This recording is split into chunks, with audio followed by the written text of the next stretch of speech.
بسم اللہ الرحمن الرحیم۔ السلام علیکم۔ لائیو ویڈیو براڈ کاسٹ میں آپ سب کو خوش آمدید کہتا ہوں۔ آج انشاءاللہ ہم ورجینیا وولف کے novel To the Lighthouse پہ بات کریں گے، اس کے پاس پیپرز اور اس کے جو امپورٹنٹ کوسچنز ہیں جو کہ اس سے ریلیٹڈ ہیں ان پہ بات کریں گے۔ تو اس سے پہلے ایک چھوٹی سی انسٹرکشن جو ہے وہ دیتا چلوں تاکہ آپ کو وہ بوقت ضرورت کام آئے۔ اکثر یہ چیز اسٹوڈنٹس مجھ سے پوچھتے ہیں کہ سر امپورٹنٹ کوسچنز پہ ہمیں نشان لگوا دیں کہ کون کون سے کوسچنز امپورٹنٹ ہیں۔ ایک تو یہ ہوتا ہے کہ آپ لوگ کہتے ہیں کہ سر کون کون سی کتاب ہم پڑھیں۔ کسی بھی پیپر کو تیار کرنے کے لیے کم از کم آپ نے 4 کتابیں پڑھنی ہوتی ہیں، کیونکہ 4 کوسچنز آتے ہیں، لہذا 4 سے کم کتابیں آپ نہیں پڑھ سکتے۔ جو آپ کی چوائس ہے کوئی سے 4 کتابیں آپ پڑھیں۔ ایک تو ہو گئی یہ بات۔ دوسری بات یہ ہے کہ اب ان 4 کتابوں میں بھی آپ یہ کہیں کہ سر اس میں سے بھی امپورٹنٹ کوسچنز بتا دیں۔ مجھے بتائیں کہ کیا آپ اپنے سبجیکٹ کے ساتھ انصاف کر رہے ہیں؟ کبھی بھی نہیں کر رہے انصاف۔ تو برائے مہربانی اپنے سبجیکٹ کے ساتھ انصاف کریں، اور اس کے ساتھ انصاف کرنے کا طریقہ ہی یہ ہے کہ جو کتاب آپ پڑھنے لگے ہیں، آپ نے سلیکٹ کر لی ہے، اس کو کم از کم اچھی طرح تیار کریں۔ اس پہ آپ کا کوئی بھی دوسرا اوپینین نہ ہو، اس کو بالکل A to Z آپ تیار کریں۔ مزید سلیکٹڈ کوسچنز کی طرف نہ جائیں، اپنے سبجیکٹ کے ساتھ اتنی بددیانتی نہ کریں۔ یہ بددیانتی کافی ہے کہ 6-7 کتابیں کورس میں ہیں، 7 میں سے 4 یا 5 ہم پڑھتے ہیں، لیکن یہ مزید بددیانتی ہو جائے گی، مزید ظلم ہو جائے گا۔ اس ظلم کے مرتکب نہ ہوں، یہ کافی ہے کہ آپ سلیکٹڈ کتابوں کو پڑھ رہے ہیں۔ یہ تو ہوگی بات اس سے ریلیٹڈ۔ اس کے علاوہ آپ لوگ اکثر پوچھتے ہیں کوسچنز کا، نوٹس کا پوچھتے ہیں، تو گروپ میں نے اس کو ایڈورٹیزمنٹ کی صورت میں آلریڈی پن کیا ہوا ہے۔ جو گروپ کی ایڈورٹیزمنٹ ہے وہاں پہ نوٹس اویلیبل ہیں، لنک دیا ہوا ہے، ڈیٹیل کے ساتھ وہاں پہ موجود ہیں، اور یہ وہی نوٹس ہیں جو کہ لوگ اکثر ادھر ادھر آن لائن اکیڈمیز کے اندر یہی استعمال کر رہے ہیں۔ اس کے علاوہ باقی جو ریوائز مٹیریل ہوتا ہے یا باقی جو چیزیں ہوتی ہیں، وہ جو میرے پاس جو آن لائن پڑھ رہے ہوتے ہیں بچے، ان کو میں گائے بگائے دیتا رہتا ہوں، اور وہ انہی کلاسز کے لیے ہوتے ہیں، کیونکہ وہاں ہر چیز ڈیٹیل کے ساتھ ڈسکس ہوتی ہے۔ ویڈیو براڈ کاسٹ کا جو سیشن ہے وہ صرف اور صرف اس پبلک کی رفاع عامہ کے لیے، فائدے کے لیے سٹارٹ کیا، اپنی کلاس کو شروع کرنے کے ساتھ، کہ چلو اپنی کلاس کے ساتھ ساتھ باقی لوگوں کو بھی فائدہ ہو جائے، کچھ نہ کچھ ہم سے وہ بھی حاصل کر لیں، اور اس کے بدلے میں صرف اور صرف آپ سے دعاؤں کی گزارش کی جاتی ہے۔ اس کے علاوہ کوئی اور ریکوائرمنٹ نہیں ہے، کوئی اور مقصد نہیں ہے، اور یہی ہمیشہ کہوں گا کہ پلیز مجھے دعاؤں میں یاد رکھیں۔ تو آج ہم بات کریں گے ٹو دی لائٹ ہاؤس پہ۔ جب بھی کسی لٹریری ورک کو پڑھا جاتا ہے تو سب سے پہلے آپ اس کا بیک گراؤنڈ اور اس کی یہ چیزیں پڑھتے ہیں کہ کانٹیکسٹ کیا ہے، بیک گراؤنڈ کیا ہے، کیوں اس ادیب نے یہ سب کچھ لکھا، اور کیا حالات تھے، کیا محرکات تھے، کیوں لکھا۔ تھوڑا سا یہاں پہ بتاؤں گا، آگے جا کے ایک ٹاپک کے اندر فیمنزم ڈیٹیل کے ساتھ ڈسکس ہوگا، وہاں مزید بھی بتا دوں گا آپ کو۔ اگر اس کے بیک گراؤنڈ کو دیکھا جائے تو بیسیکلی ورجینیا وولف جو ہے وہ ٹائم کی ریپرزنٹیشن پہ فوکس کرتی ہے، اس کے ساتھ ساتھ وہ جو ورلڈ وار 1 نے جو ٹائم اور کانشیسنس کے اوپر جو رپچر لگایا ہے، جو ورلڈ وار 1 نے جو سوسائٹی کے اندر جو رپچر لگایا ہے، اس پہ بھی فوکس کرتی ہے۔ ورجینیا وولف ریڈر کو ایک موقع دیتی ہے کہ وہ اپنا جو اس کا زندگی سے ریلیٹڈ جو ایور چینجنگ ایکسپیرینس ہے اس کے اوپر ریفلیکٹ کریں۔ یہ ناول 1927 میں پبلش ہوا، اور یہ ورجینیا وولف کا 5واں ناول تھا۔ اپنے باقی کتابوں کے اندر جیسے جیکوبز روم ہے، مسز ڈیلوے ہے، اس نے آلریڈی ریڈر کی ایکسپیکٹیشنز کو ٹیسٹ کر لیا تھا کہ کس طرح کا ادب جو وہ پروڈیوس کرے۔ اس ناول کے اندر اس کی جو کانشیسنس کا جو مرکز ہے، محور ہے، وہ ایک کردار سے دوسرے کردار کی طرف موو کرتا ہے، اور ان کی جو ایکسٹرنل ورلڈ کی پرسیپشنز ہیں وہاں سے وہ نکلتا ہے اور وہ انر ورلڈ کی طرف، انر لائف کی طرف جاتا ہے کہ باہر کی دنیا کے بارے میں کیا سوچتا ہے اور اندر کی دنیا میں کیا ہو رہا ہے. ان کی میموریز پہ، ان کی ایسوسیشنز پہ بات ہوتی ہے. تو یہاں اس ناول کے اندر بھی اس نے بیسیکلی انر ریالٹی کو اس نے ایکسپوز کیا ہے. یہاں یہ ورڈ میں آپ کے سامنے ضرور بولوں گا کہ ایک وہ دنیا ہے جو آپ کو نظر آتی ہے، اپنی آنکھوں سے آپ دیکھتے ہیں، جو کہ آؤٹر ورلڈ ہے ریالٹی کی، آؤٹر ورلڈ ہے حقیقت کی، جس کو آپ اپنی آنکھوں سے دیکھ رہے ہیں. اور ایک وہ دنیا جو آپ کو نظر نہیں آتی، جو آپ کے، جو کسی بھی بندے کے دماغ کے اندر چل رہی ہوتی ہے. وہ جو دماغ کے اندر جو دنیا ہے، جو کھچڑی دماغ کے اندر پک رہی ہوتی ہے، اس کے اوپر کیمرہ لگا کے اس کو سکین کر کے ورجینیا وولف جو ہے وہ آپ کو دکھاتی ہے، انر سیلف کو دکھاتی ہے کہ کیسے اس کی لائف کے اندر کیا ہو رہا ہے، یا یہ کیا سوچ رہا ہے، کیا کہہ رہا ہے. اور اس میں ایک بڑی انٹرسٹنگ بات بتاؤں، یہاں آگے میں جا کے اسٹریم آف کانشیسنس پہ بات بھی کروں گا کہ ایک ہی جگہ پہ انسان بیٹھا ہوا ہوتا ہے اور وہ کبھی ماضی کا سفر کرتا ہے، کبھی مستقبل کا سفر کرتا ہے، کبھی حال میں رہتا ہے. حال میں بیٹھا ہوا ہے، اس حال میں یعنی کہ اس پریزنٹ سچویشن کے اندر ہی وہ آج سے 20-30 سال پہلے کی بات بھی چلتی ہے، اس کے بارے میں سوچتا ہے، پھر وہ مستقبل کے بارے میں بھی بات کر لیتا ہے. تو ادیب یہ کہتا ہے کہ کوئی بھی انسان جو ہے وہ کسی بھی وقت کبھی بھی اپنے پریزنٹ میں نہیں رہتا، بلکہ اس کے دماغ کے اندر ایک فلکس چل رہا ہے، ایک ندیاں بہہ رہی ہے سوچوں کی. وہ ندیاں کبھی وہ ٹو اینڈ فرو چل رہی ہے، آگے پیچھے موو کرے، کبھی ماضی، کبھی حال، کبھی مستقبل، اس طرح چل رہا ہے. تو یہ جو سلسلہ ہے، اس سلسلے کو اس نے ایکسپلور کیا، انر تھاٹس کو ورجینیا وولف نے ایکسپلور کیا، اور اس نے اپنے ناولز کے اندر ہمیں اس کے بارے میں، یعنی انر ریالٹیز کے بارے میں اس نے بتایا کہ ایک باہر کی دنیا جو آپ کو نظر آتی ہے وہ آپ کی ایکسٹرنل ریالٹی ہے، جبکہ اس کے مقابلے میں ایک انٹرنل ریالٹی ہے جس کے بارے میں اس نے بتایا. تو اسی سے ریلیٹڈ بات کریں گے، چونکہ آپ کو میں نے شاید پہلی بات بتائی، سگمنڈ فرائیڈ اور انڈسٹریل ریولوشن، یہ ساری چیزیں آ چکی تھیں. تبدیلی آہستہ آہستہ، یعنی کہ جو سوسائٹی کے اندر تھی، پرانا جو سسٹم تھا وہ چینج ہو کے نیا سسٹم آ رہا تھا. عورت کا جو معاشرے میں مقام تھا اس کے بارے میں بھی سوچ بدل رہی تھی. وہی عورت جو گھر کے اندر محدود تھی، گھر کی ذمہ داریوں تک محدود تھی.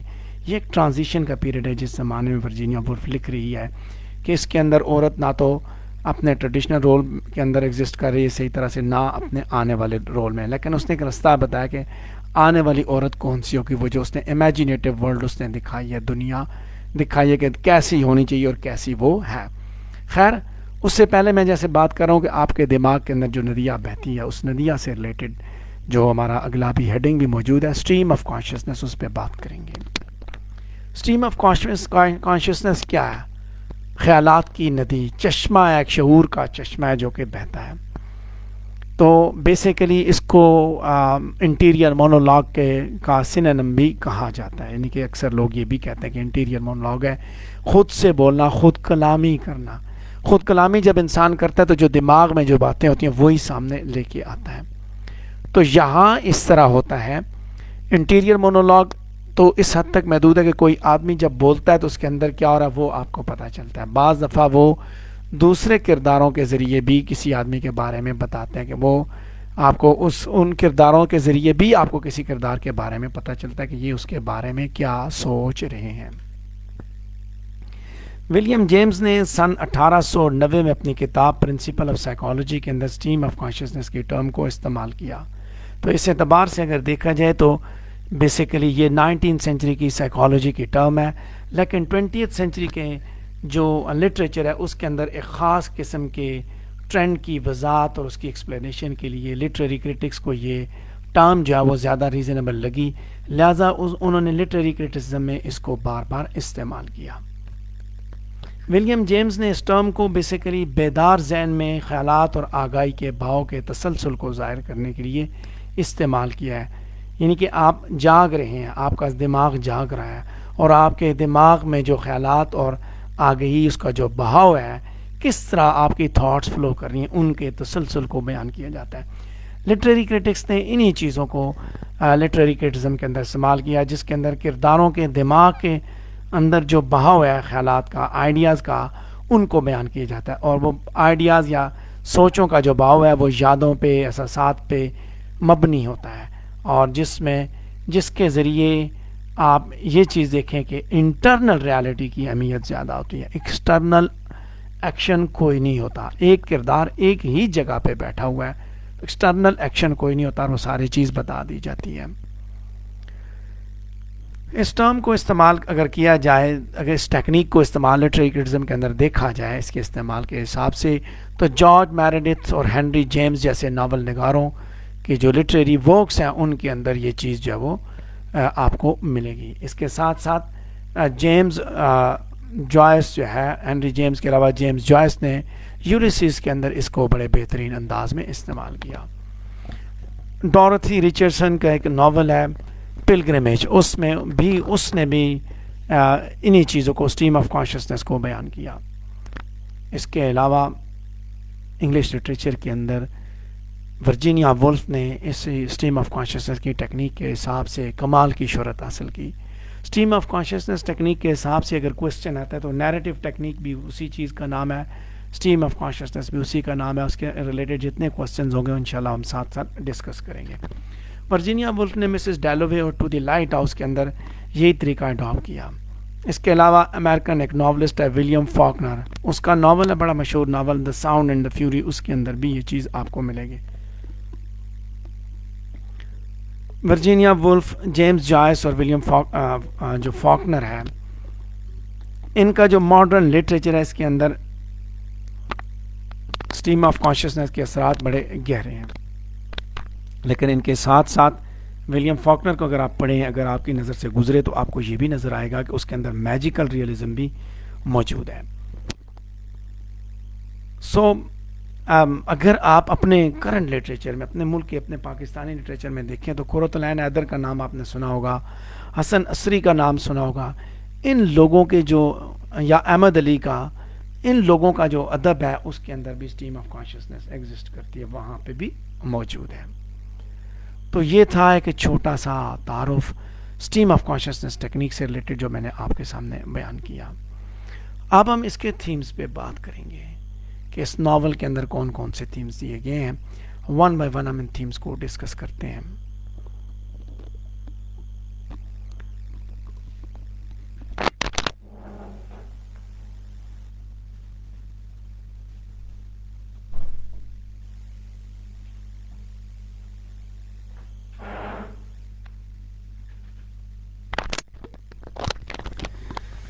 ورجینیا وولف نے ٹو دی لائٹ ہاؤس کے اندر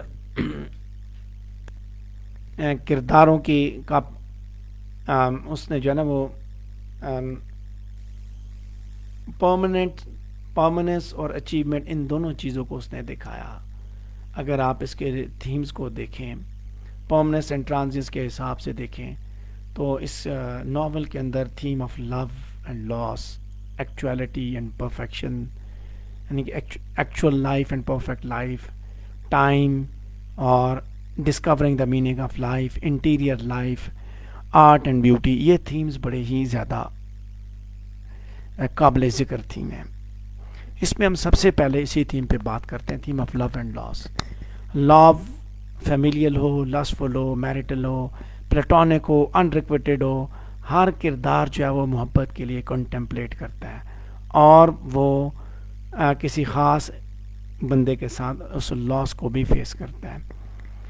اکثر کردار جو ہے ان کو، کرداروں کو مواقع ملتے ہیں کہ وہ ایک دوسرے کے ساتھ اٹیچ ہوں، ریفلیکٹ کریں، وہ اپنے جو ایکسپریشن ہے محبت کی یا لاس کی اس کے اوپر ریفلیکٹ کریں، اور یہی چیز یعنی کہ شفٹنگ ویو پوائنٹ ہے اسٹریم آف کانشس کا، اس کے تھرو اس نے دکھائی۔ آئسولیشن کو اس نے ریپرزینٹ کیا، اس کے ساتھ ساتھ اس نے کانسٹنٹ لاس کو دکھایا۔ لو اینڈ لاس کو دیکھیں تو ایک ایگزامپل بتاؤں گا، آگے نہیں بات کریں گے، کہ ونڈو جو سیکشن ہے چیپٹر 19 میں مسز رمزے جو ہے وہ یہ محسوس کرتی ہے کہ مسٹر رمزے جو ہے وہ یہ چاہتا ہے کہ وہ اسے بتائے، مسز رمزے اسے بتائے کہ وہ اس سے محبت کرتی ہے، کہ think she always found it so difficult to give him, so وہ اپنی محبت کو آرٹیکولیٹ نہیں کر پاتی، وہ نہیں بولتی، اور وہ اسے بجائے اس کے وہ اس کے بارے میں بات کرے بلکہ وہ اس سے رینی کلائمیٹ کے بارے میں بات کرتی ہے. سو اس کے ذریعے وہ آپس میں کنیکٹ ہو رہے ہیں. وہ دکھاتا ہے کہ لو اینڈ لاس ٹپیکلی یہاں پہ آپ دیکھیں کہ وہ ایک دوسرے کے ساتھ they fail to attach. Mrs Ramsay succeed merely by being present. یہاں پہ وہ ایک دوسرے کے ساتھ اٹیچ نہیں ہو پاتے ہیں. لو اینڈ لاس کہ ایک چاہتا ہے کہ وہ اس سے محبت کا اظہار کرے اور دوسرا اس سے محبت کی جانب بڑھ نہیں پاتا بلکہ وہ لاس کی وہ اپنے رویے سے ایسا اظہار نہیں کر پاتا. تو لو کی بجائے لاس کی جانب بات آگے بڑھ جاتی ہے. اسی طرح دوسرا ٹاپک ہے, دوسرا تھیم ہے. یہ ڈیٹیل کے ساتھ جب آپ دیکھتے ہیں آپ کو پھر پتہ چلتا ہے. میں آپ کو ایک بات بتاؤں کہ جب آپ ناول کو یا کسی بھی لٹریری ورک کو جب پڑھتے ہیں, میں نے تھیمز تو لکھ دی ہے, آپ اس میں سے آئیڈیاز خود بھی نکال سکتے ہیں کہ یہ آئیڈیاز کیسے یہاں پہ ایگزسٹ کرتے ہیں. اچھا, اب ایکچولیٹی ورسز پرفیکٹ لائف ہے, یہ دوسرا تھیم ہے. حقیقت میں دنیا کیسی ہے اور پرفیکٹ کس طرح ہے. وہی آرٹ اینڈ ریالٹی کی بات اگر کی جائے اسی طرح کہ بہت سے کردار جو اس ناول کے اندر وہ آئیڈیلز کے اوپر بیس کرتے ہیں. آپ ایک ہی بات آپ کو ایکچولیٹی اینڈ پرفیکٹ لائف, ایکچولیٹی کی زندگی کیا ہے, وہ جو اس کا بیٹا ہے وہ کیا کہتا ہے کہ وہ ادھر تک جائے گا. پرفیکٹ لائف اس کی یہ اس کی امیجینیشن میں, یہ آئیڈیل ورلڈ کی اس کی امیجینیشن ہے کہ وہ جائے گا, وہ لائٹ ہاؤس جائے گا. لیکن حقیقت یہ کہ موسم ایسا نہیں ہے. ایکچولیٹی یہ ہے کہ موسم ایسا نہیں ہے کہ وہ وہاں تک جا سکیں. یعنی کہ آپ زندگی میں پرفیکشنز تو ڈھونڈتے ہیں لیکن پرفیکشنز کبھی بھی اچیو نہیں کیے جا سکتے, بلکہ آپ کو زندگی کی ایکچولیٹیز کے ساتھ گزارا کرنا پڑتا ہے. آپ کو زندگی انہی کے ساتھ آپ کو گزارنی ہوتی ہے. You have to bear it, by all means you have to bear it. اس کے بغیر آپ کا گزارا نہیں ہے. اور آپ کو انہی ایکچولیٹی کے ساتھ زندگی کی جو خوشیاں ہیں, زندگی کے جو غم ہیں, ان کے ساتھ ہی آپ کو زندگی کو گزارنا ہے. سو اسی طرح آگے اور بھی بہت سی چیزیں, میں نے جیسے بات کی ایکچولیٹی ورسز پرفیکٹ لائف, تو یہ بھی آپ کے سامنے ہے. اس کے بعد انٹیریئر لائف ایک یہ تھیم ہے. چونکہ اس کے ناول جو ہے وہ اسٹریم آف کانشیسنس اسٹائل پہ لکھے گئے, ویو پوائنٹ شفٹ ہوتا ہے. سو زیادہ تر جو پلاٹ ہے وہ کرداروں کے مائنڈ کے اندر ہی انفولڈ ہوتا ہے. کہانی آپ کو اندر سے پتہ چلتی ہے, آؤٹ ورڈ موشن بہت کم ہوتا ہے. پلاٹ جو ہے وہ کردار اس کو وہ پش نہیں کرتے, بلکہ اپنی اندر کی دنیا, انٹیریئر لائف, اندر کی دنیا میں کیا ہو رہا ہے وہ دکھایا جاتا ہے کہ کیا سوچ رہا ہے کوئی. سو آپ دیکھ سکتے ہیں کوئی بھی کردار کیا سوچتا ہے, یا اب کسی بھی کردار کے بارے میں آپ کو اس کے ایکشن سے بہت کم پتہ چلتا ہے, بلکہ کوئی بندہ کسی کے بارے میں کیا سوچتا ہے یا وہ خود کیا سوچتا ہے کسی چیز کے بارے میں, تو اسی کے ذریعے آپ کو بتایا جاتا ہے کہ اندر کی دنیا میں کیا ہو رہا ہے. دس از واٹ انٹیریئر لائف. تو مختلف طریقوں سے آپ اس کو دیکھ سکتے ہیں. اس کے بعد ٹائم کا تھیم ہے. ورجینیا وولف نے ٹائم کے تھیم کو ہر اسکیل پہ اس نے ایکسپلور کیا. Monitoring the intricate ideas and impressions inside a single lived second. اس کے ساتھ ساتھ وہ اس جیولوجیکل ٹائم کی انفینٹی ہے اس کے اوپر میڈیٹیٹ کرتی ہے. Again into the past. وقت کی کوئی اہمیت نہیں, وقت کا گھڑیال آگے بڑھ جاتا ہے. دو ایکسٹریمز ہیں یہاں پہ, کبھی پریزنٹ کبھی پاسٹ, کبھی پریزنٹ کبھی پاسٹ. سو ٹائم کا تھیم بھی آپ کو پتہ چلتا ہے. ایک جگہ پہ بیٹھا ہوا بندہ اور اس کے دماغ میں جو کھچڑی پک رہی ہے وہ ساری کی ساری آپ کے سامنے پیش ہو گئی ہیں. اچھا, اس میں آپ کو بڑی مزے کی بات بتاؤں, انٹرنل ریالٹی کے حساب سے, تھیم کے حساب سے بات بتاؤں. یہ کیسے ہو سکتا ہے؟ آپ اپنی زندگی میں دیکھیں کہ یہ کیسے ہو سکتا ہے کہ آپ اس طرح کی زندگی گزاریں جو ایک سسٹمیٹک آرڈر میں ہو, آپ ایک ترتیب سے چل رہے ہوں. ہماری ریئل لائف کے اندر ترتیب موجود نہیں ہے. ایک جگہ پہ آپ بیٹھے ہوئے ہیں, گپ شپ لگا رہے ہیں, تو ادھر بیٹھے بیٹھے آپ ماضی کی باتیں شروع کر دیتے ہیں. ٹائم پیچھے کی طرف چلا جاتا ہے, آپ بیٹھے ہوئے وہیں پہ ہوتے ہیں. یہ ٹائم کا تھیم ہے کہ آپ ماضی کی طرف چلے جاتے ہیں, پیچھے جاتے ہیں, اس کے بارے میں بتاتے ہیں اور اس کے بارے میں باتیں شروع. اچھا, پھر وہیں بیٹھے بیٹھے مستقبل کی پلاننگ شروع ہو جاتی ہے. تو جگہ بیٹھا ہوا بندہ اسی جیولوجیکل ٹائم کے اندر بیٹھا ہوا ہے, ایک ہی جگہ پہ ایک ہی سیٹنگ میں بیٹھا ہوا ہے, لیکن کبھی ماضی اور کبھی حال اس کا جو آئیڈیاز ہیں، اس کی جو سوچ ہے وہ موو کر رہی ہے. سو اسی طریقے سے اس نے مائنڈ کے اندر جو کچھ چل رہا ہے اس کو اس نے ایکسپلور کیا اور اسے پھر آپ نے ہمیں دکھایا ہے. اس کے بعد زندگی کے اندر میننگ ڈھونڈنا، یہ بھی ایک تھیم ہے اس کا. زندگی کا کیا مقصد ہے، زندگی کو سولوشنز کے حساب سے کیسے دیکھنا ہے. اب دیکھیں یہاں پہ دو طرح کے کردار ہیں. میننگ لائف کو ڈسکور کون کس طرح کر رہا ہے. للی جو ہے وہ یہ سمجھتی ہے کہ زندگی میننگ کیا ہے کہ آرٹ ورک بنانا. مسز رمزے جو ہے وہ کیا سمجھتی ہے زندگی کے میننگ کہ to be family and home happiness. Mr Banks کے اور مس ٹینزلے پرسیو کرتے ہیں پروفیشنل سکسیس کو.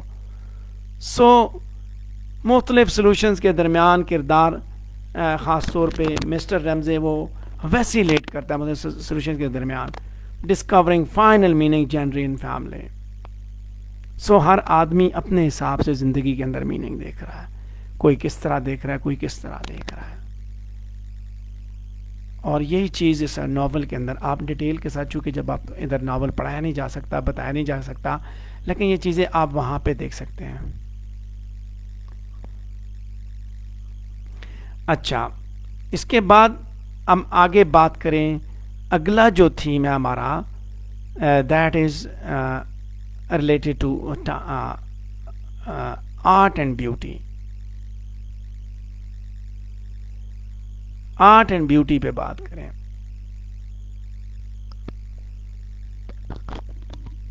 لائٹ ہاؤس آرٹ ورک اور بیوٹی کے تھیم کو بھی ایکسپلور کرتا ہے. Credence to generally accepted understanding. Lighthouse کے اندر فینٹاسٹک تھنگ یہی ہے کینونیکل ایڈ ورک ماسٹر پیسز ریلیٹڈ ایک Mrs with in the individual Mrs Ramsay. Novel جو ہے ایک کنونشنل پرفیکشن ہیومن میگنیفیکینس کی دکھاتا ہے. ایک طرف آرٹ ہے اور دوسری طرف بیوٹی ہے. آرٹ ورک کو کوئی بھی آپ کو بھی پتہ ہے کہ you know about literature, romantic literature artwork کو وہ نہیں ہے واٹ وی سے اس کو زوال نہیں ہے. للی جو ہے وہ محسوس کرتی ہے کہ بیوٹی جو ہے وہ that can cut back and obscure. اور مسز رمزے کی بیوٹی کو وہ ایڈمائر کرتی ہے. اس کو she tries to see past it to the living thing that so animates her. لیکن یہاں پہ جب آرٹ اور بیوٹی کی بات کریں، جب آپ اس اوپینین کے بارے میں سوچیں تو بیوٹی وہ ہے جو ادھر ایگزسٹ کر رہی ہے اور آرٹ وہ ہے جو اس نے اپنے پینسل کے ساتھ کریٹ کرنی ہے.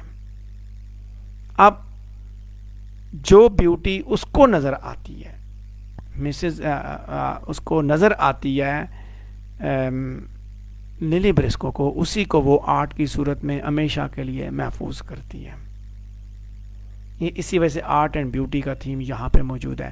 جب آپ نے ناول کو اچھی طرح پڑھا ہوا ہے نا تو پھر آپ کا یہ آئیڈیا مزید بھی کلیئر ہو جائے گا. تو اس کے ساتھ ہی ہمارا یہ ٹاپک بھی کمپلیٹ ہوتا ہے. تو آگے ہم اگلے ٹاپک پہ بات کرتے ہیں. تھیم سے کے بعد یہ ہے اسٹریم آف کانشیسنس سے.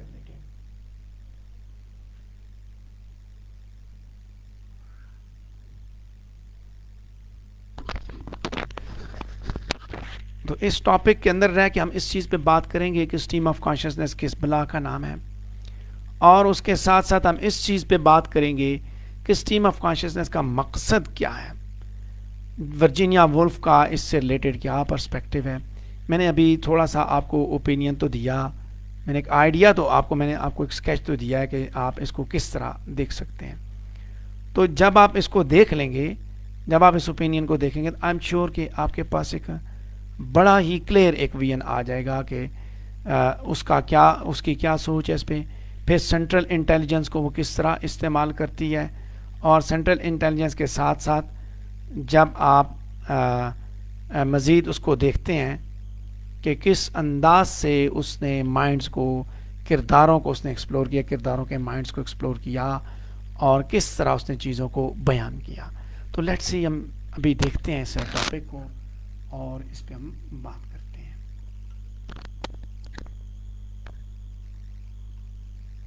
اب اس سے ریلیٹڈ جیسے میں آپ کو بات کہ اسٹریم آف کانشیسنس سے ریلیٹڈ مختلف آپ کے کوشچنز ہیں، سارے کے سارے اس کے اندر ڈیل ہو جائیں گے.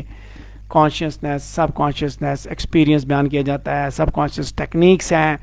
یہ بھی پوچھا جاتا ہے کہ کون سا نیریٹو سٹائل جو ہے وہ ہیومن کانشیس کو ویکن اینڈ اسٹرینتھن کرنے کے لیے وہ استعمال کرتی ہے.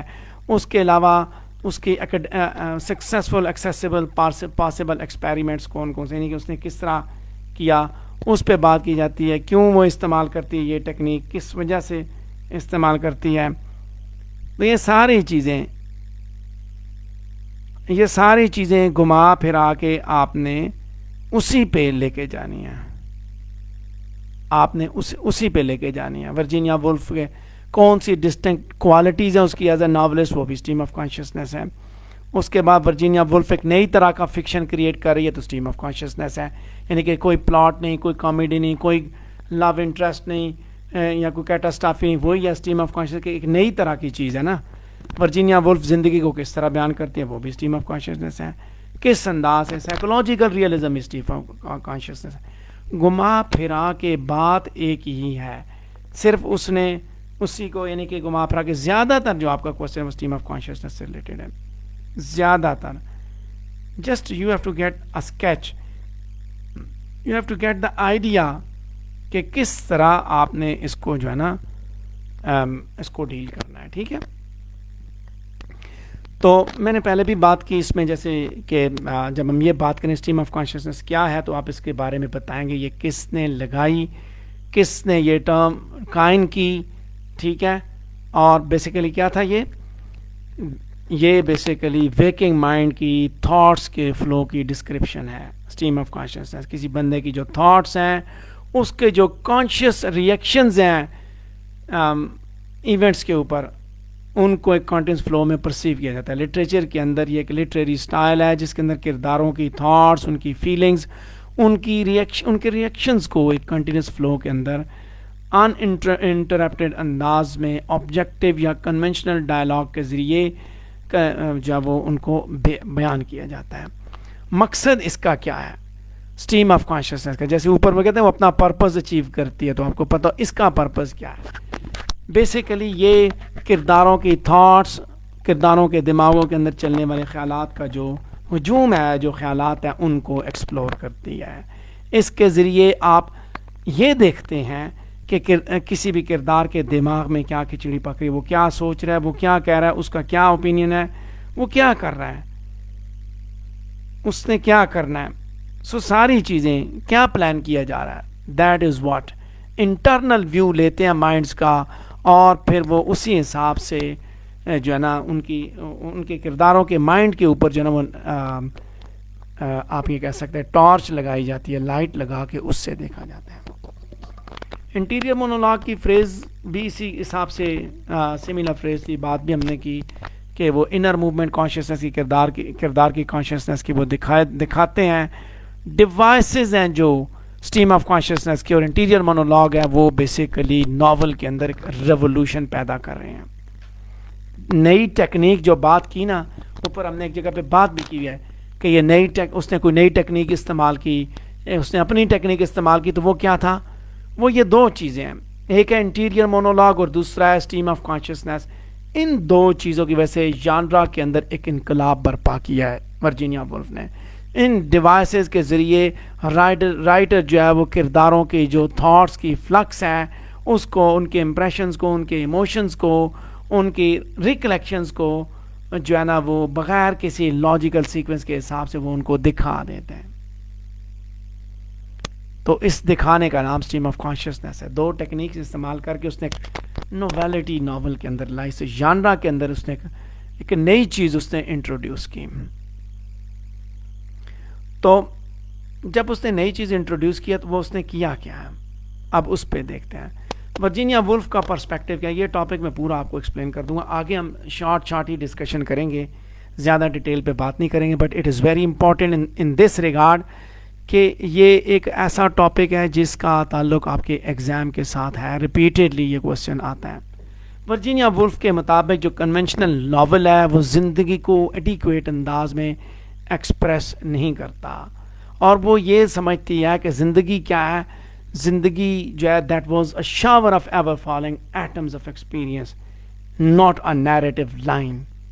زندگی ایک نیریٹو لائن نہیں ہے, ایک لکیر نہیں ہے, کہانی کی لکیر نہیں ہے, بلکہ ایٹمز جو ہے وہ گر رہے ہیں, شاور کی فارم میں گر رہے ہیں. وہ کہتی ہے کہ زندگی جو ہے کہ لومینس ہیلو ہے, کہ ریڈینس ہے, سیمی ٹرانسپیرنٹ انویلپ کی طرح ہے, جو کہ ہماری کانشیس کو شروع سے آخر تک جس نے اپنے حصار میں لیا ہوا ہے. اور وہ اسی ٹیکنیک کو اپنے ناول کے اندر بروئے کار لاتے ہوئے وہ کرداروں کو ریویل کرتی ہے اسی انداز میں, اور وہ کرداروں کی انر کانشیسنس کو ڈپک کرتی ہے. جس کردار سے ہم ملتے ہیں اس کے بارے میں وہ بتاتی ہے, اور وہ خود she remains the controlling intelligence speaking in the third person. Controlling intelligence جس کو ہم سینٹرل انٹیلیجنس بھی کہہ رہے ہیں, کہ وہ تھرڈ پرسن کی فارم میں خود بھی کنٹرول کر رہی ہے. اور وہ اکثر بہت کم ایسے ہوتا ہے کہ وہ اپنے کامنٹس وہ دے رہی ہو, وہ نیریٹر رہتی ہے اور ہمیں بتاتی ہے کہ اب مختلف کرداروں کے مائنڈ میں کیا ہو رہا ہے. She is going to tell us, ان کے بارے میں ہمیں آگاہ کرتی ہے. ورجینیا وولف ناول کے اندر ایک ایسا کردار ہے, یعنی کہ ایک ایسی سوچ ہے کہ اس نے انٹیریئر مونولوگ کے ذریعے بھی بتایا. جیسے آپ مسز ریمزے کو دیکھیں تو نہ صرف اپنی کانشیس سے بلکہ آپ مسٹر ریمزے کی کانشیس سے بھی آپ دیکھ سکتے ہیں کہ ان کے اندر یعنی وہ اس کے بارے میں کیا سوچیں. کردار ایک تو کردار خود کیا سوچ رہا ہے اس کے, لیکن اس کے ساتھ ساتھ باقی اس کے بارے میں کیا سوچ رہے ہیں وہ بھی بتاتا ہے. مسٹر ریمزے کیا سوچتا ہے, جیمز ریمزے, للی برسکو, مسٹر ٹینزلے, مسٹر بینکس. تو اس کے اور اسی کے ساتھ ساتھ مسٹر ریمزے کے بارے میں ہمیں صرف اس کی کانشیسنس سے نہیں پتہ چلتا, بلکہ باقی کرداروں کے دماغ میں اس کے بارے میں کیا سوچ چل رہی ہے ان کے ذریعے بھی پتہ چلتا ہے.